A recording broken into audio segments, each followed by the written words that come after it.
Hello guys and welcome back into a new brand video. In today's tutorial, I'm going to show you how to create my account page in WooCommerce. So make sure to watch the video to the end and follow these simple steps. So simply, you can either start adding uh, new themes for your website so you can have an easy way to create all the aspects of your store, or you can simply create or add in plugins and extensions that would allow you to add more customization on the elements of your website.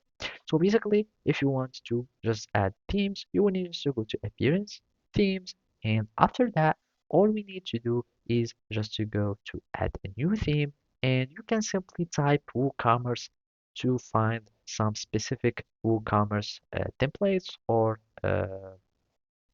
stores. And as you can see, we can find this store, and you can see the account page if you want, and you can see the balance page, about, and all the elements of the stores.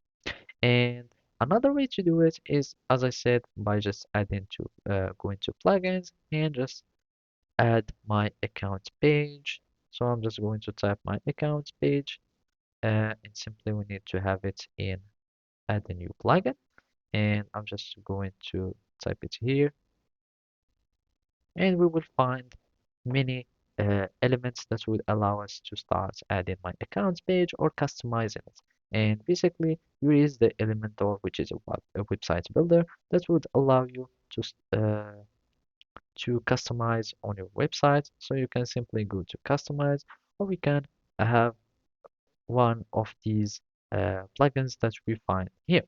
So simply you can also go to extensions of WooCommerce and search for customize, for example, my account page for WooCommerce. And from here, I'm just going to type this one, and you can find such extension and you can include them in your website. So as you can see, you can add custom tabs and content to your account page, and basically you can organize it easily and having it styled with your themes. So that's it. Thank you for watching and see you next time.